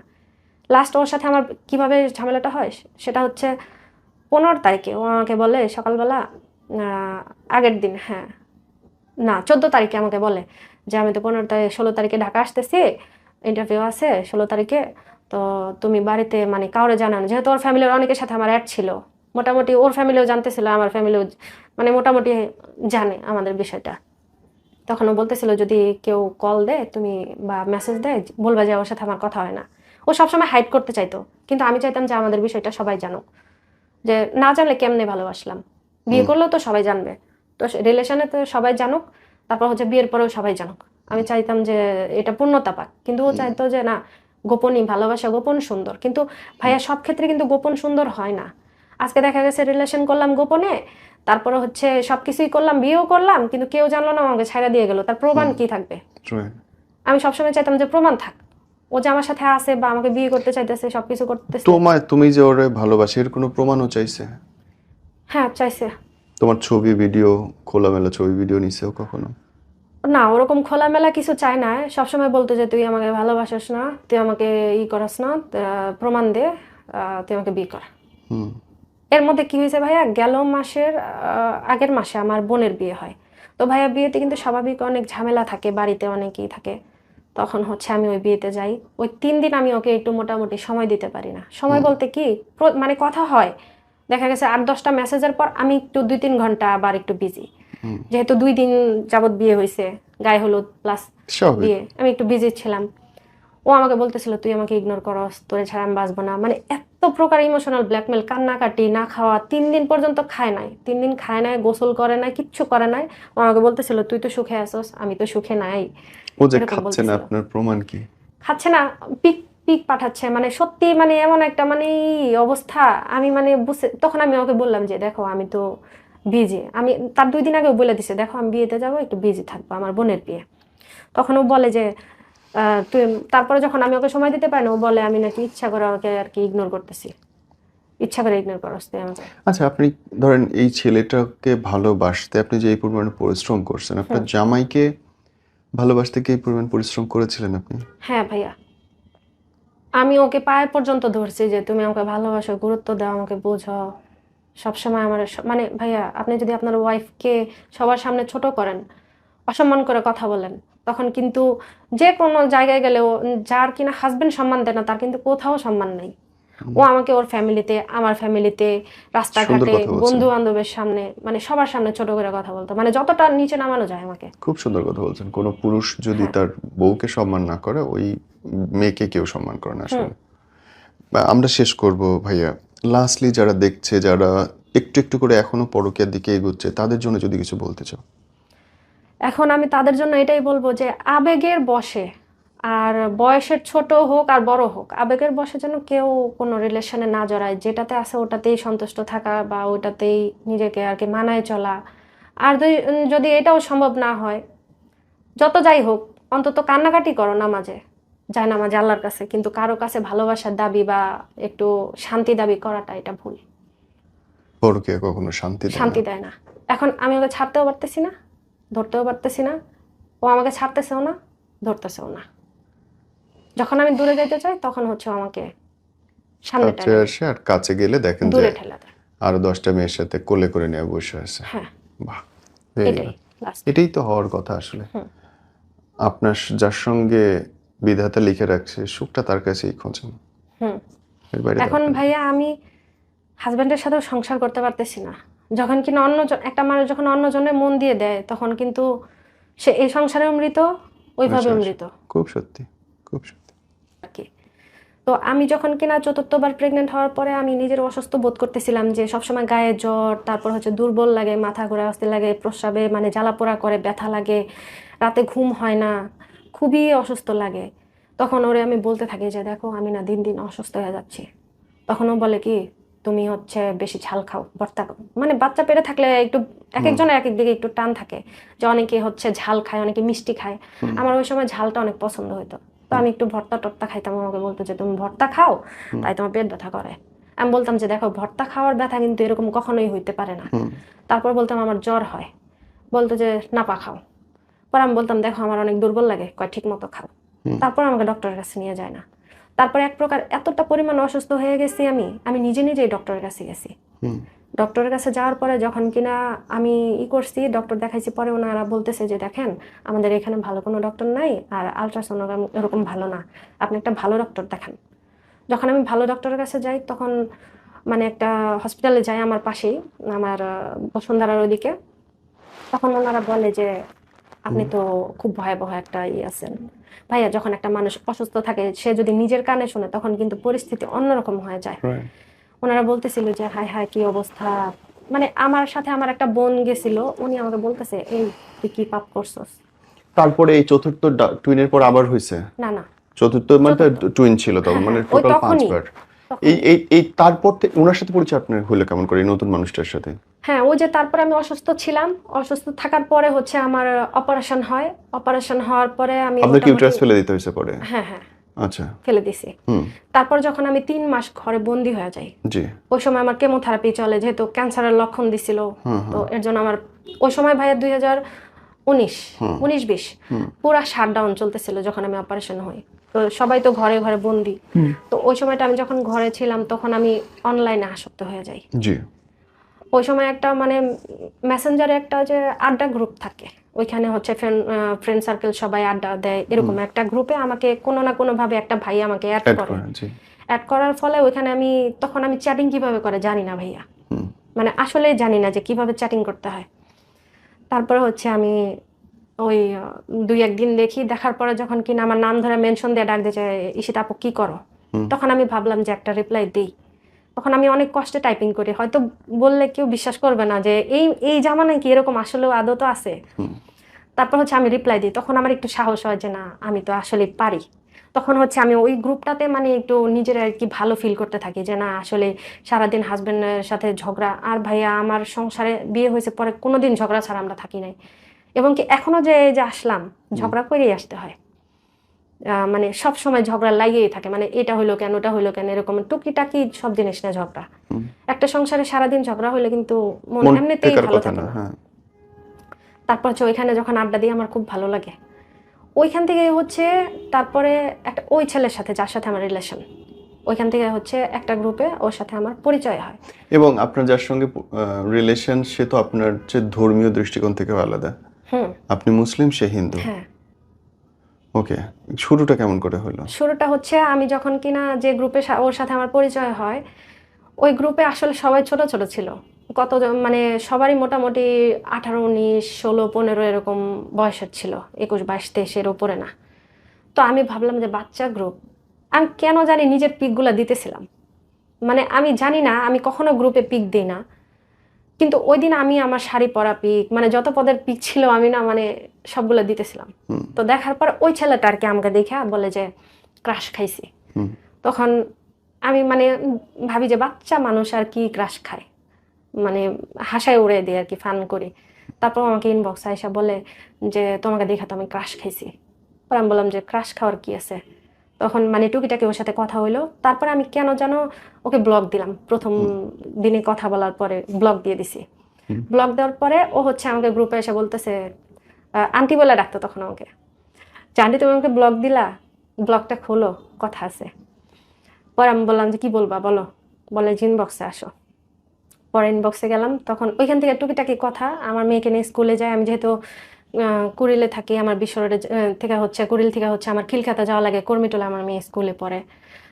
তারপরে হচ্ছে ওইখানে যখন কিনা আমি যাই স্কুলে, মেয়ের তখন এক্সাম চলতেছিল, বসে বসে ভালো লাগে না, তখন কি করতাম ওর সাথে চ্যাটিং করতাম যে কি করতেছো খাইছো কিনা, মানে খুব কেয়ার করতো।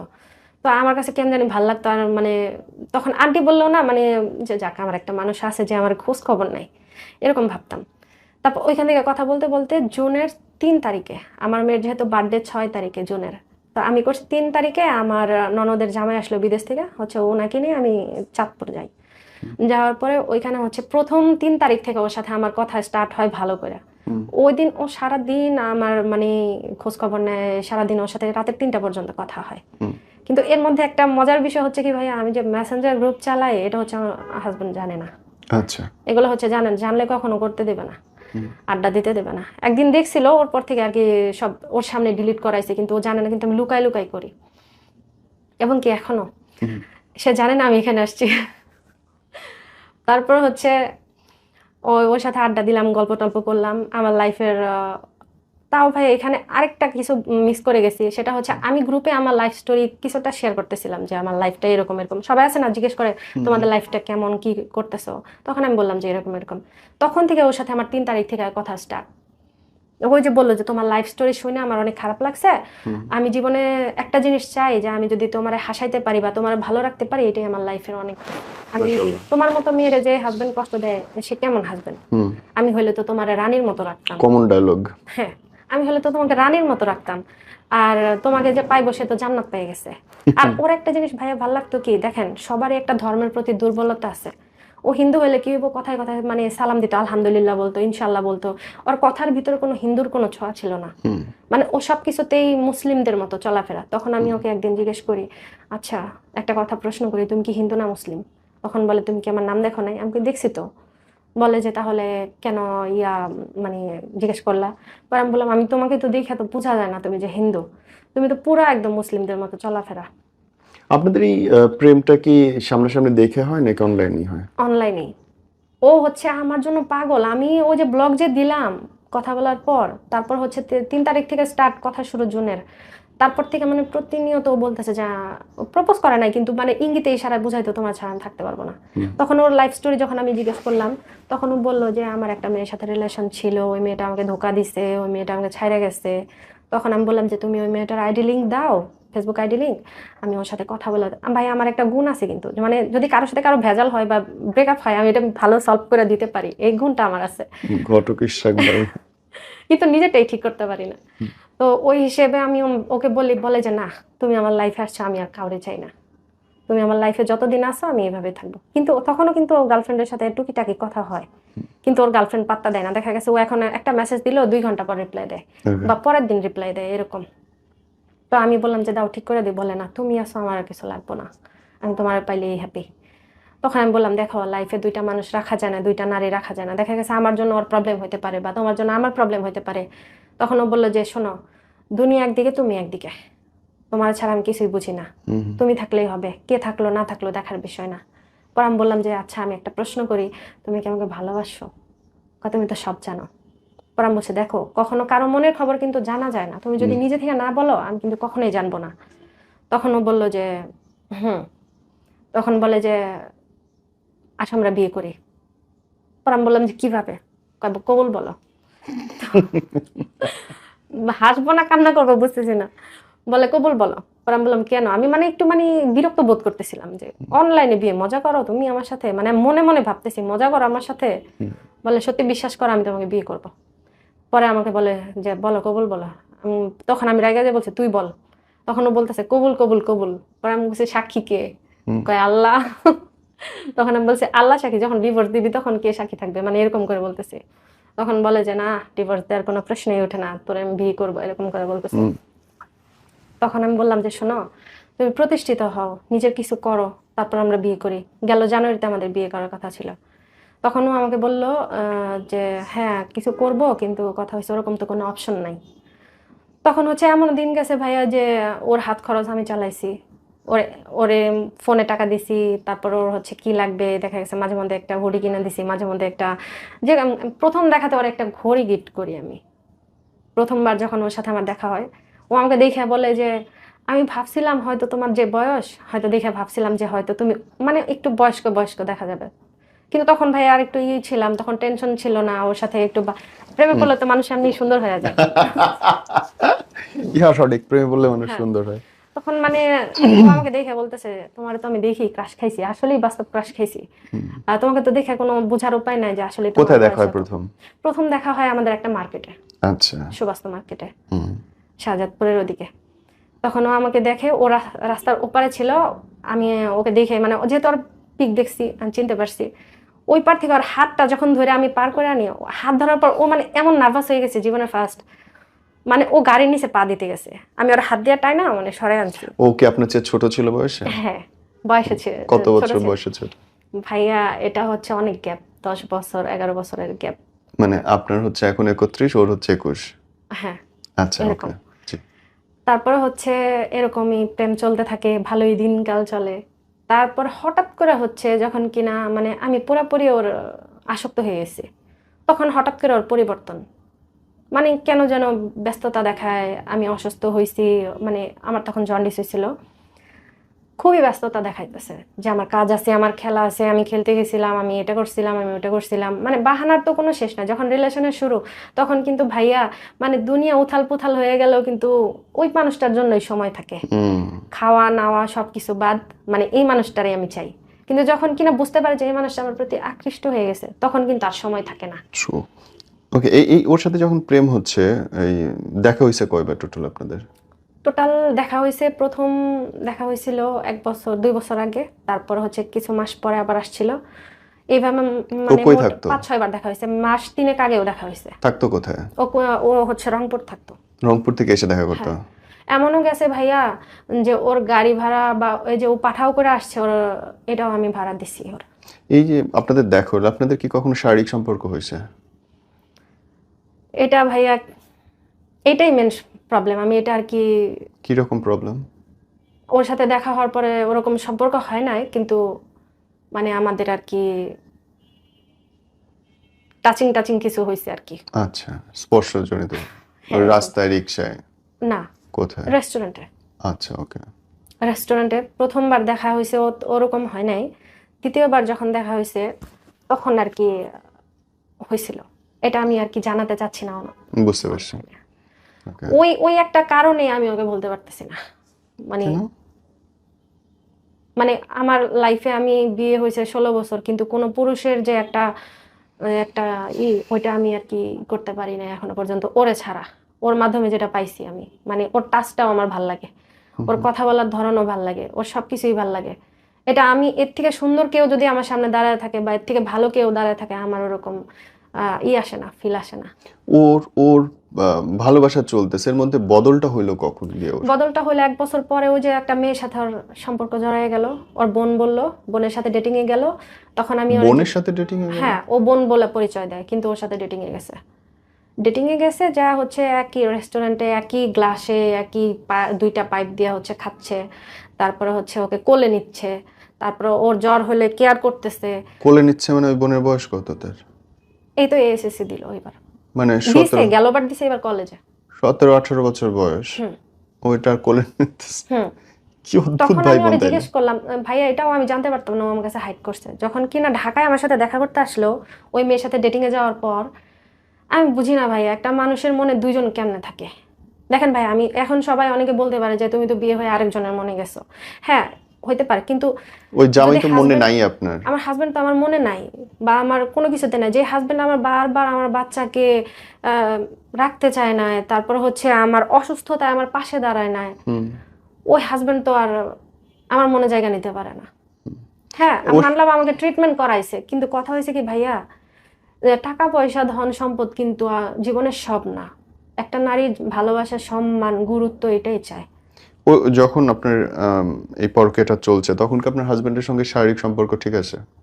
প্রথম ছিল, ঠিক ছিল। যখন কিনা একদিন ও আমাকে জিজ্ঞেস করলো যে তুমি কি ওর সাথে এরকম শারীরিক সম্পর্কে আসো, তখন আমি বললাম হ্যাঁ আছি তো।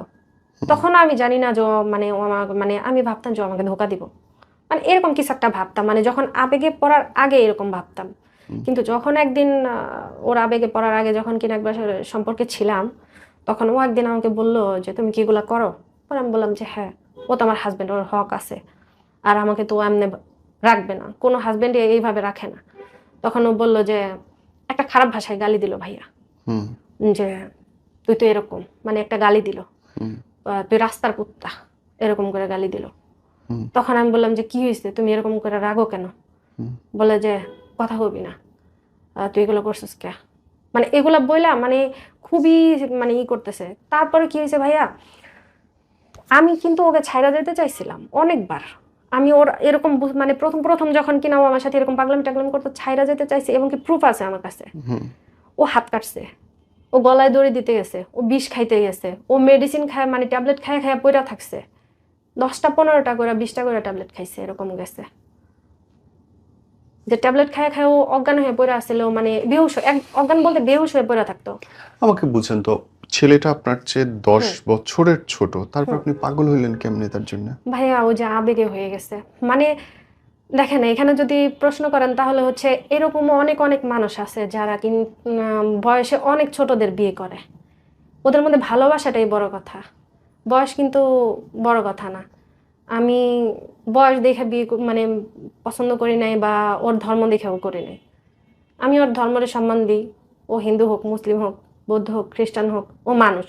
এটা আমার কাছে বড় কথা। প্রথমত সে আর হিন্দু, আপনি বয়সের মুসলিম, আপনি 31, ওর বয়স 21, হুম আপনি বাচ্চার মা, 2টা 5বার প্রেগন্যান্ট হয়েছেন, সে এখনো ভার্জিন ছেলে। আপনার মনে হলো না যে এগুলো সবগুলো একটা বড় বড় অবস্ট্রাকল, বাধা? ভাইয়া তখন আমার, এবং কি দেখেন আমার মেয়েরা কিন্তু এগুলো জানে। আমি কিন্তু এটা হাইড করি নাই। কারণ দেখা গেছে যদি আজকে আমি এটা হাইড করে যদি ওর সাথে পালাই যেতাম, আমার মেয়েরা হঠাৎ করে শুনলে কষ্ট পাইতো।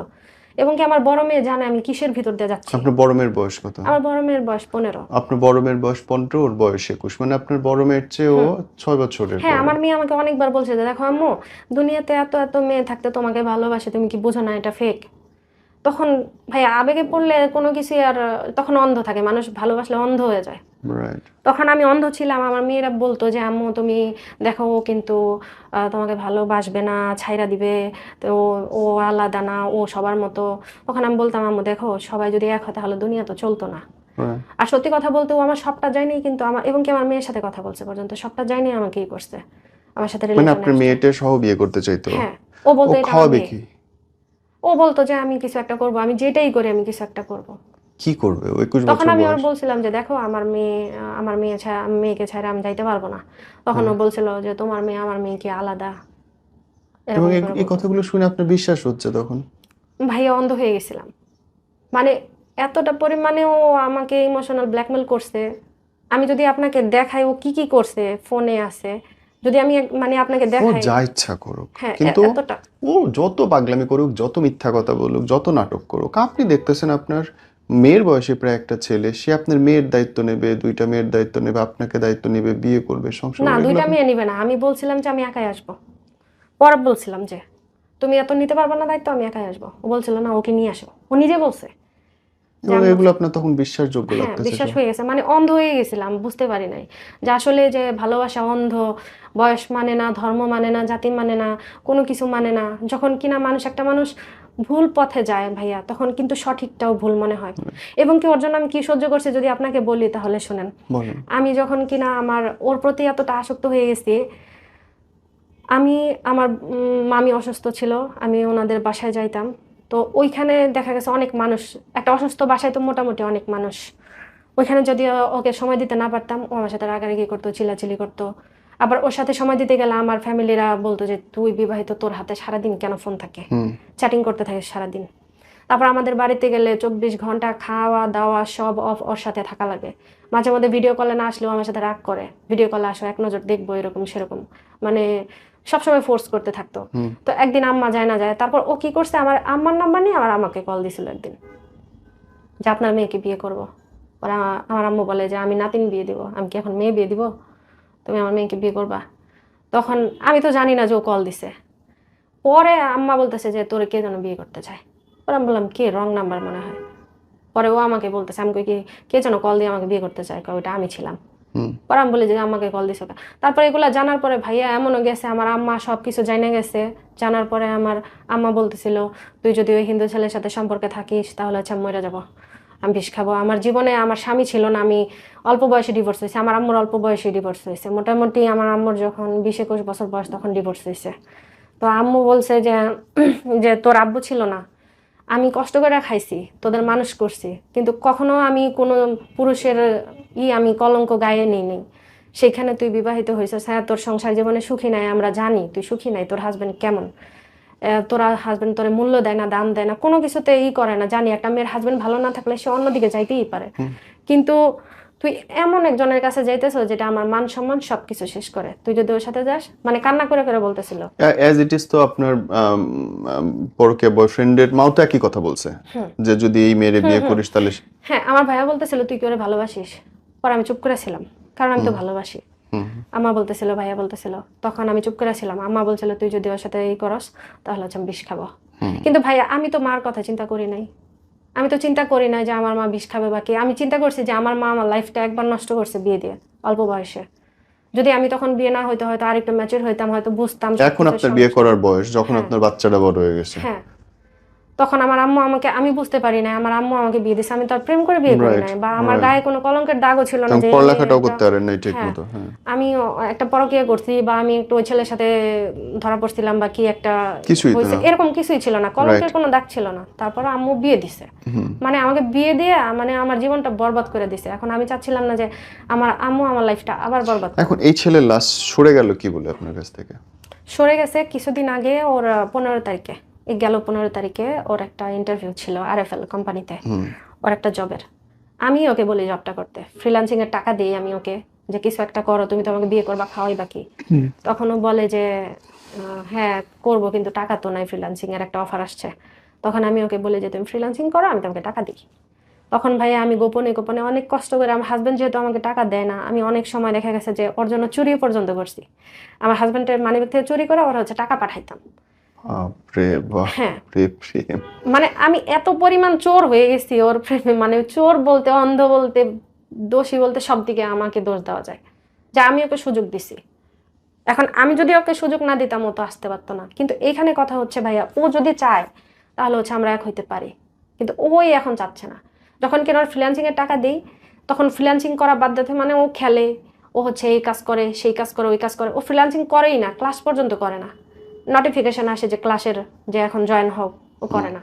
তখন আমি ওকে বলি তুমি কি ক্লাস করো না। লাস্ট ওর সাথে আমার কিভাবে ঝামেলাটা হয় সেটা হচ্ছে 15 তারিখে ও আমাকে বলে সকালবেলা, আগের দিন, হ্যাঁ না 14 তারিখে আমাকে বলে যে আমি তো 15 তারিখ 16 তারিখে ঢাকা আসতেছি, ইন্টারভিউ আছে 16 তারিখে, তো তুমি বাড়িতে মানে কাউরে জানানো, যেহেতু ওর ফ্যামিলির অনেকের সাথে আমার অ্যাড ছিল, মোটামুটি ওর ফ্যামিলিও জানতেছিল, আমার ফ্যামিলিও মানে মোটামুটি জানে আমাদের বিষয়টা। তখন ও বলতেছিল যদি কেউ কল দেয় তুমি বা মেসেজ দেয় বলবা যে ওর সাথে আমার কথা হয় না। ও সবসময় হাইড করতে চাইতো, কিন্তু আমি চাইতাম যে আমাদের বিষয়টা সবাই জানুক, যে না জানলে কেমনে ভালোবাসলাম, বিয়ে করলেও তো সবাই জানবে, তো রিলেশনে তো সবাই জানুক, তারপর হচ্ছে বিয়ের পরেও সবাই জানুক। আমি চাইতাম যে এটা পূর্ণতা পাক, কিন্তু ও চাইতো যে না, গোপনই ভালোবাসা, গোপন সুন্দর। কিন্তু ভাইয়া সব ক্ষেত্রে কিন্তু গোপন সুন্দর হয় না। আজকে দেখা গেছে রিলেশন করলাম গোপনে, তারপরে হচ্ছে সবকিছুই করলাম, বিয়েও করলাম, কিন্তু কেউ জানলো না, আমাকে ছাইড়া দিয়ে গেল, তার প্রমাণ কি থাকবে? আমি সবসময় চাইতাম যে প্রমাণ থাক, ও যে আমার সাথে আছে বা আমাকে বিয়ে করতে চাইতেছে, সবকিছু করতেছে। তুমি যে ওরে ভালোবাসে এর কোনো প্রমাণও চাইছে? হ্যাঁ চাইছে। তোমার ছবি ভিডিও, খোলামেলা ছবি ভিডিও নিছেও কখনো? না, ওরকম খোলামেলা কিছু চায় না, সবসময় বলতো যে তুই আমাকে ভালোবাসিস না, তুই আমাকে করাস না, প্রমাণ দে, তুই আমাকে বিয়ে কর। এর মধ্যে কি হয়েছে ভাইয়া, গেল মাসের আগের মাসে আমার বোনের বিয়ে হয়। তো ভাইয়া বিয়েতে কিন্তু স্বাভাবিক অনেক ঝামেলা থাকে, বাড়িতে অনেকেই থাকে। তখন হচ্ছে আমি ওই বিয়েতে যাই, ওই 3 দিন আমি ওকে একটু মোটামুটি সময় দিতে পারি না। সময় বলতে কি, মানে কথা হয়, দেখা গেছে 8-10টা মেসেজের পর আমি একটু 2-3 ঘন্টা আবার একটু বিজি, যেহেতু 2 দিন যাবত বিয়ে হয়েছে, গায়ে হলুদ প্লাস বিয়ে, আমি একটু বিজি ছিলাম। ও আমাকে বলতেছিল তুই আমাকে ইগনোর করস, তোরে ছাড়া আমি বাঁচবো না, মানে এত প্রকার ইমোশনাল ব্ল্যাকমেল, কান্নাকাটি, না খাওয়া, 3 দিন পর্যন্ত খায় নাই, 3 দিন খায় নাই, গোসল করে নাই, কিচ্ছু করে নাই। ও আমাকে বলতেছিল তুই তো সুখে আসস, আমি তো সুখে নাই। ও যে এরকম খাচ্ছে না, বলতেছিল। আপনার প্রমাণ কি? খাচ্ছে না, পিক পিক পাঠাচ্ছে, মানে সত্যি, মানে এমন একটা মানে অবস্থা, আমি মানে বুঝতে, তখন আমি ওকে বললাম যে দেখো আমি তো বিজি, আমি তার 2 দিন আগেও বলে দিছে দেখো আমি বিয়েতে যাবো, একটু বিজি থাকবো, আমার বোনের বিয়ে। তখন ও বলে যে তুই, তারপরে যখন আমি ওকে সময় দিতে পারি না, ও বলে আমি নাকি ইচ্ছা করে ওকে আর কি ইগনোর করতেছি, ইচ্ছা করে ইগনোর করস তুই আমাকে। আচ্ছা, আপনি ধরেন এই ছেলেটাকে ভালোবাসতে আপনি যে এই পরিমাণে পরিশ্রম করছেন, আপনার জামাইকে ভালোবাসতে কি এই পরিমাণ পরিশ্রম করেছিলেন আপনি? হ্যাঁ ভাইয়া, আমি ওকে পায়ে পর্যন্ত ধরছি যে তুমি আমাকে ভালোবাসো, গুরুত্ব দাও, আমাকে বোঝো, সবসময় আমার মানে ভাইয়া, আপনি যদি আপনার ওয়াইফকে সবার সামনে ছোট করেন, অসম্মান করে কথা বলেন, তখন কিন্তু যে কোনো জায়গায় গেলেও, যার কিনা হাজবেন্ড সম্মান দেয় না তার কিন্তু কোথাও সম্মান নেই। ও আমাকে ওর ফ্যামিলিতে, আমার ফ্যামিলিতে, সুন্দর রাস্তাঘাটে, কথা বলছেন। বন্ধু বান্ধবের সামনে, মানে সবার সামনে ছোট করে কথা বলতো, মানে যতটা নিচে নামানো যায় আমাকে। খুব সুন্দর কথা বলছেন। কোনো পুরুষ যদি হ্যাঁ। তার বউকে সম্মান না করে, ওই মেয়েকে কেউ সম্মান করে না হুম। আসলে। আমরা শেষ করব ভাইয়া। লাস্টলি যারা দেখছে, যারা একটু একটু করে এখনো পরকীয়ার দিকে এগোচ্ছে, তাদের জন্য যদি কিছু বলতে চাও? এখন আমি তাদের জন্য এটাই বলবো যে আবেগের বশে আর বয়সের ছোট হোক আর বড় হোক, আবেগের বশে যেন কেউ কোনো রিলেশনে না জড়ায়, যেটাতে আছে ওটাতেই সন্তুষ্ট থাকা বা ওটাতেই নিজেকে আর কি মানায় চলা। আর যদি এটাও সম্ভব না হয়, যত যাই হোক অন্তত কান্নাকাটি করো নামাজে, যায় নামাজে আল্লাহর কাছে, কিন্তু কারো কাছে ভালোবাসার দাবি বা একটু শান্তি দাবি করাটা এটা ভুল। পরকে কখনো শান্তি দেয় না। শান্তি দেয় না। এখন আমি ওকে ছাড়তেও পারতেছি না, ধরতেও পারতেছি না, ও আমাকে ছাড়তেছেও না, ধরতেছেও না। যখন আমি দূরে যেতে চাই তখন হচ্ছে ও আমাকে সামনে কাছে টেনে নেয়, আসে, আর কাছে গেলে দেখেন যে দূরে ঠেলা দেয়। আরো 10টা মেয়ের সাথে কোলে করে নিয়ে বসে আছে। হ্যাঁ, বাহ, very এটাই good. লাস্ট। এটাই তো হওয়ার কথা আসলে। আপনার যার সঙ্গে বিধাতা লিখে রাখছে সুখটা তার কাছেই খোঁজেন, হুম। এর বাইরে এখন দরকার নেই। ভাইয়া আমি হাজব্যান্ডের সাথেও সংসার করতে পারতেছি না। যখন কিনা একটা মানুষ যখন অন্যজনের মন দিয়ে দেয়, তখন কিন্তু সে এই সংসারে মৃত, ওইভাবে আসলে মৃত। খুব সত্যি, খুব সত্যি।